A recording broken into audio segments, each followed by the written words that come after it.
So like, okay, so if we like think about your life, then you basically are in the '90s, kind of running your thing with all of these guys. How does it evolve for you from that point?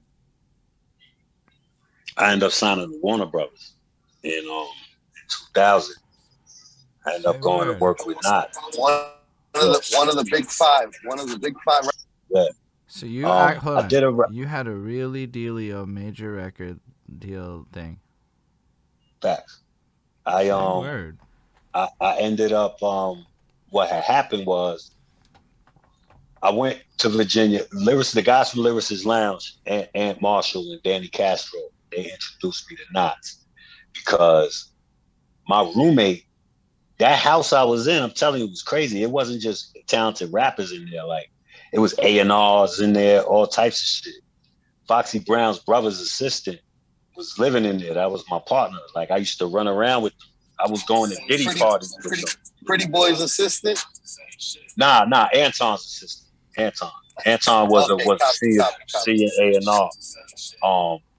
But I was going to Diddy parties with these guys and shit like that. You know what I'm saying? And they it just was ill. This was back in the era where producers would send their beat tapes up to the record labels to try to get placements, beat CDs or whatever. And Anton had the CD of Knots. I was hearing Jake One shit, early Jake One shit, like Justice League, like all that shit. I was hearing that shit early, bro. But Knots, I really took to him, and I swiped one of them CDs, and I went on a tour, Lyricist Lounge tour. It was me, Thurston Hal, TH, a bunch of us. We was just freestyling to these Knots beats, and Danny, they peeped it like, so they hooked it up so I could meet him. So I met him, and we did a couple records, and they were successful. The one record went, Funk Flex put it on his album. It was called On. We sold 27,000. That was Volume 4, if I'm not mistaken, right? Yeah, on Volume 4. That album went gold. You know, I got gold plaque for that. Yeah, that was a big, like, that album was kind of like Flex he was getting away from the formula on Volume 1, 2, where like he was majority. There was no original songs on his albums, and on Volume 4, they were all original songs. I ended up getting the record deal because of that. Because that vinyl, we put the vinyl out, and we sold 27,000 units of vinyl of that, and I end up signing. Numbers, by the way. Back then, independently, to be able to sell records like that, back in those days, independent wasn't the move necessarily, right? Like people weren't like it wasn't like people. It's not like nowadays where people are like, oh, fuck the mainstream. I'm up on these indie cats. Back then, it was like, fuck the indie cats. All I pay attention to is whoever signed. If you're not signed and on the radio, you don't matter. So to sell 30,000 essentially, you know what I mean? Independently, vinyl. Yo, it was crazy. Numbers. We ended up charting on Billboard. We charted on Billboard. And That's like, it was big. So you got a gold record, a big old contract for Real Ones, and you've been on Billboard and shit. Your life is wild. And a full page XXL article stating all that. I'm gonna post it. I'm gonna post it again because I posted it a while ago. But if people think I'm capping, I'm gonna repost the shit. You know what I'm saying? I don't think anyone thinks you're capping. You have nobody thinks you're capping. Like you just can't cap this. But do that anyway. Yeah, no doubt. But yeah, man, all of that. End up signing with Warner. The deal lasted for about a year. I had Rottweiler. We was about to go get Pharrell, Snoop. I had Rick Rock, Knots, of course. Yo, the album was crazy. You were on Warner Brothers for. I don't know what he said, unfortunately. It broke up. Yeah. Yeah, but that's what it was, man. That's what it was. That's wild. So you're on Warner. What's it like working on a major? Like, I mean, you gotta understand. Like, for us, it's all rumors and whatever's. But what's it like actually like from your perspective?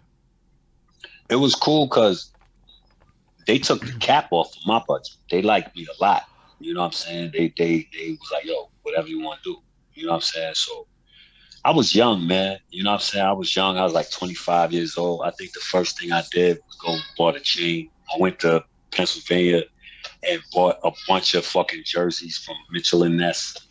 I blacked out. You know what I mean? Do you still got the chain? You still got the chain? I don't have anything to show for none of that. You know what I mean? Nothing.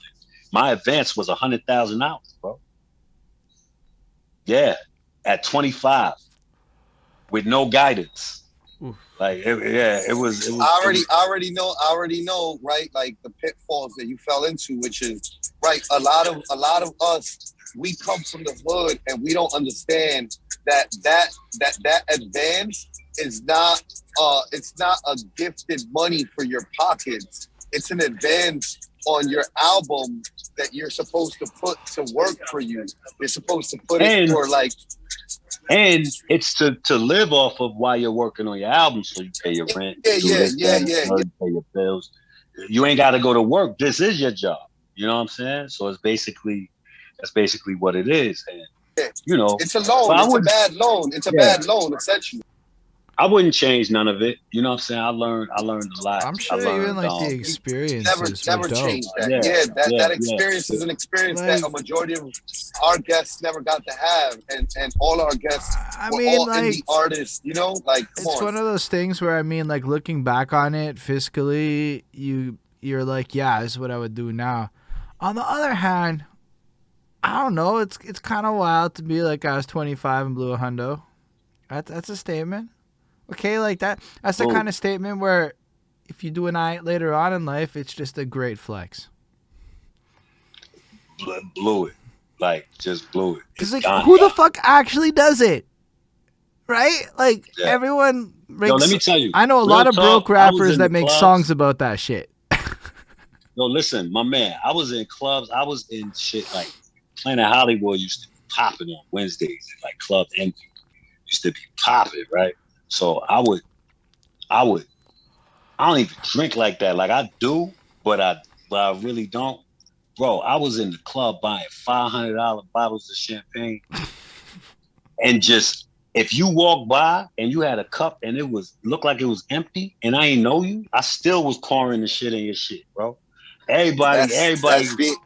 That's called being the man. Yo, it was that was called being silly. Because that same bottle I could have got for $20 in the hood and probably got that shit in if I would have. But it's good times in the club. They ain't no good times in the hood. Know what I mean? Yeah. You fuck around and fuck around and pop that bottle in the hood, and you fuck around and get into some shit behind. Because I could have gave the bouncer $100 to let me get like 4 bottles in that cost $20. But I would have saved so much money. You would have, but then you wouldn't be out there. See, that's the growing version of that shit, which is what it is. But here's the thing. That story isn't quite as good as... Yo, don't feel bad. I just finished spending $500 on a bottle in the club the other day. That's like a regular Facebook post on this guy's life right now. But to do it off of a record... Okay, like, even if looking back, all this shit, whatever...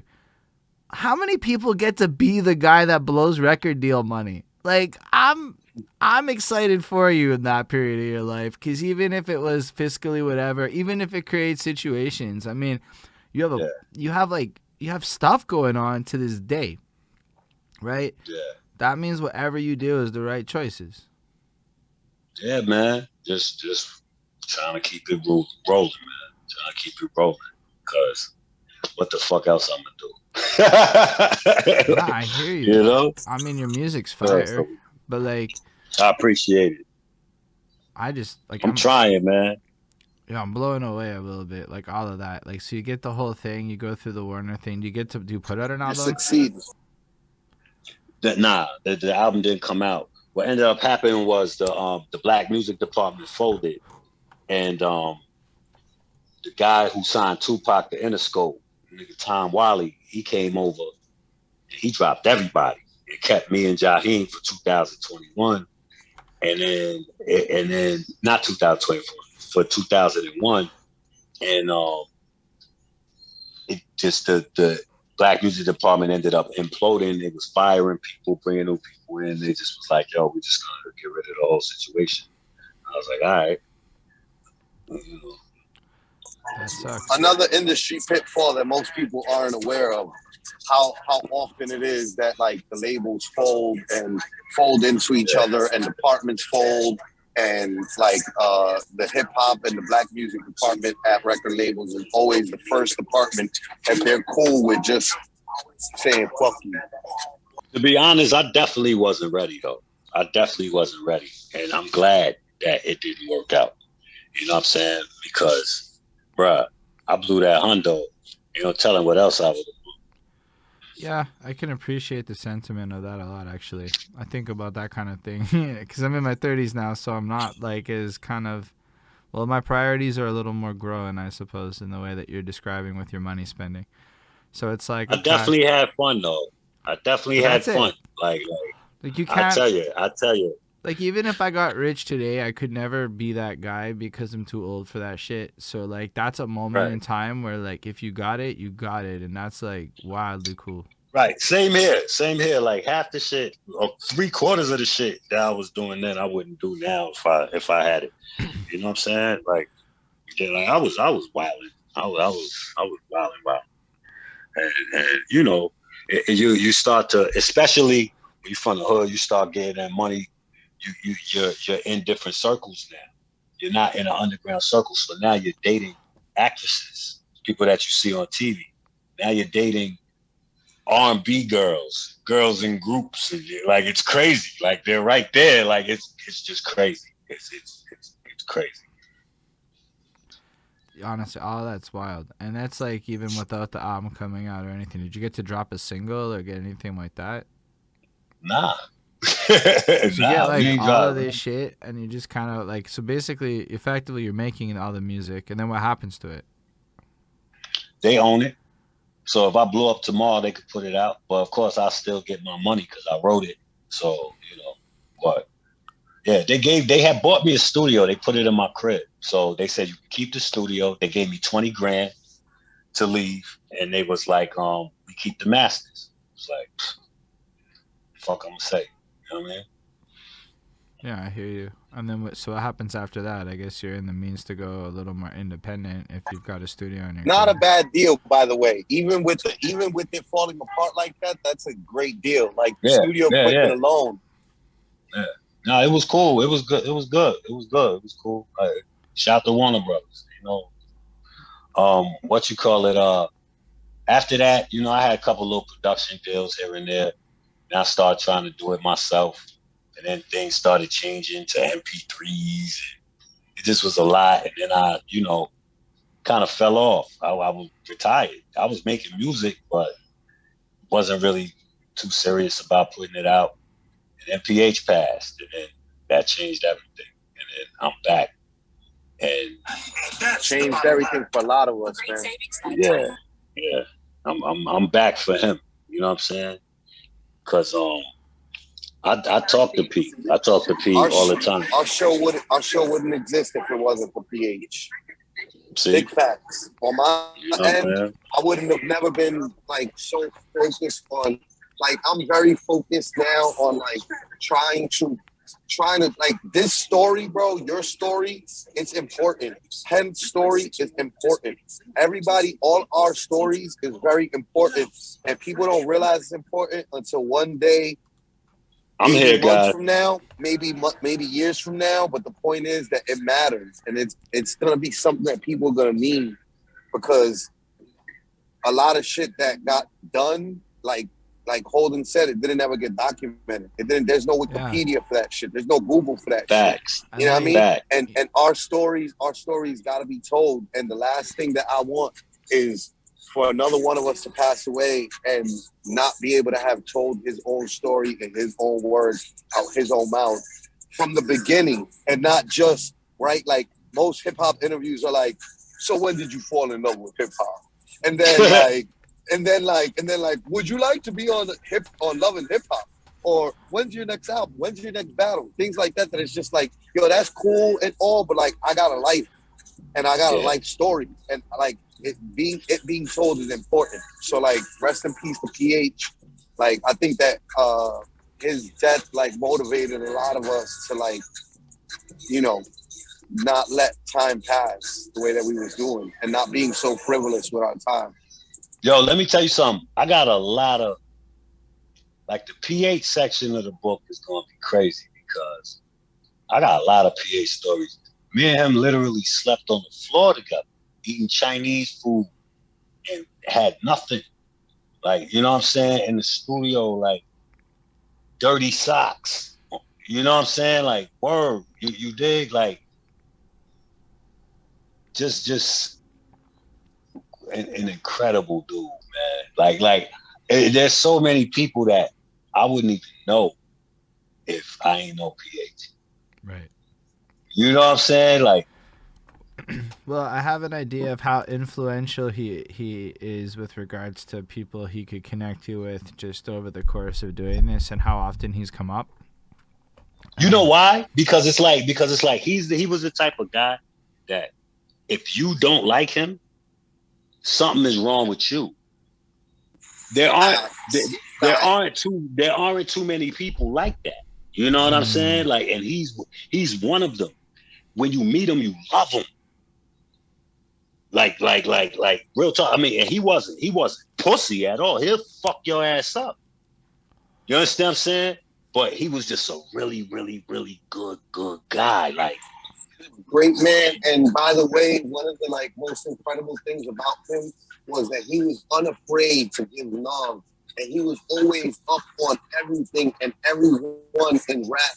And he was very big on giving opportunities, right? Like again, we wouldn't be here doing this show if it wasn't for PH passing, but we also wouldn't be here doing this show if it wasn't for PH looking out for me. Like, without like no like, oh, you know, you're Saracana's bro, so I'm gonna give you an opportunity. Nah, it wasn't that. It was, I'm gonna give you this opportunity to battle. And then when he saw my talent, he was like, I fuck with you. I like you.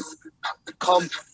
You're one tryout. That's all you needed. Now I'm gonna put you in the league. I'm gonna put you in the big shit. And then after one battle there and defeating one guy, he's like, you're gonna co-headline the next event. And it's just like shit like that. There's not a lot of people in the industry that are like that.